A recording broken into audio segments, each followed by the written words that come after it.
Spice money पेनियर by any other APS platform we get important update. अगर आप ये अपडेट फॉलो नहीं करते हैं तो आपको 2 लाख रुपया तक जुर्माना देना पड़ सकता है। जी हाँ, थोड़ा सा लापरवाही और आपका छोटा सा मिस्टेक के कारण आपको 2 लाख रुपया तक पड़ सकता है जुर्माना। अगर आप APS पोर्टल चलाते हैं किसी भी कंपनी का, स्पाइस मनी पेनियर बाई एनी अदर कोई भी प्लेटफॉर्म के माध्यम से पैसे ट्रांजेक्शन करते हैं या फिर पैसे लेन देन करने का बिजनेस करते हैं तो आपको बहुत ही ज़्यादा सतर्क होना जरूरी है, क्योंकि आजकल पैसे निकासी करने के लिए ट्रांजैक्शन करने वाला आईडी के ऊपर बहुत ही ज़्यादा फॉलो किया जाता है। RBI गाइडलाइन फॉलो ना करने से आपके ऊपर 2 लाख रुपया तक जुर्माना पड़ सकता है। अदरवाइज हो सकता है कि आपको जेल भी जाना पड़ सकता है, क्योंकि APS पोर्टल के माध्यम से बहुत ही ज़्यादा लोगों का पैसा नुकसान होते हैं और फ्रॉड होता है। जितना भी ज़्यादा फ्रॉड हो रहा है उतना ही ज़्यादा APS पोर्टल को फॉलो किया जाता है और सोचा जाता है कि APS पोर्टल के माध्यम से ही ज़्यादा से ज़्यादा ट्रांजैक्शन होता है और APS पोर्टल के माध्यम से ही फ्रॉड होता है। एग्जाम्पल, कोई भी बंदा आपके पास पैसे ट्रांजैक्शन या फिर पैसे विड्रॉ करने के लिए आते हैं 2000 रुपया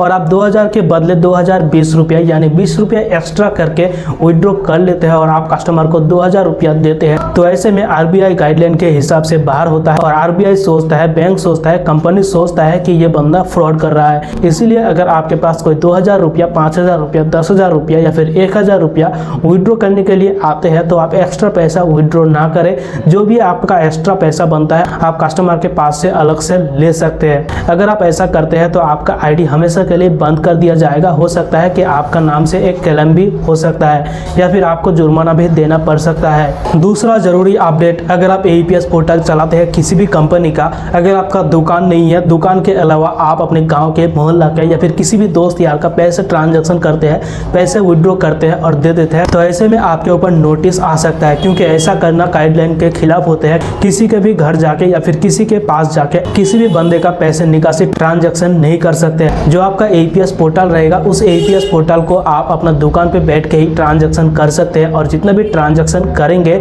आपको डायरी मेंटेनेंस करना होगा और डायरी मेंटेनेंस करने के अलावा आपको अपना दुकान में एक CCTV लगाना बिल्कुल जरूरी होता है। जितना भी कस्टमर आता है, ग्राहक आते हैं आपके पास पैसे लेन देन करने के लिए या फिर कोई भी काम के लिए, तो आपका CCTV के माध्यम से आपको सारे रिकॉर्ड मिल जाएगा। कोई भी झमेला होता है या फिर कोई भी बाद में परेशानी होता है या फिर कोई भी सामान चोरी होता है, कोई भी पैसा चोरी का क्लेम करता है तो आप CCTV के माध्यम से जानकारी ले सकते हैं और आपका किसी भी प्रकार का धोखाधड़ी नहीं होगा। अगर आप अपने दुकान में CCTV नहीं लगाते हैं और आप अपने दुकान पे बहुत सारे काम करते हैं, ट्रांजैक्शन करते हैं, पैसे निकासी करते हैं, APS पोर्टल चलाते हैं और कोई भी सरकारी अफसर आते हैं आपके दुकान में इंक्वायरी करने पे अगर आप पकड़ा जाते हैं तो आपके ऊपर 2 लाख रुपया तक जुर्माना लग सकता है। एंड हाँ दोस्तों, सबसे ज्यादा जरूरी अपडेट ये है कि आप जिस भी बंदे का पैसे ट्रांजैक्शन करते हैं, पैसे निकासी विड्रॉ करते हैं या फिर मिनी स्टेटमेंट करते हैं, आपको कस्टमर को मेंशन कर देना होगा कि आपका 2000 रुपया, 5000 रुपया या फिर 1000 रुपया या फिर 500 रुपया विड्रॉ हुआ है, सक्सेसफुल हो चुका है और आपको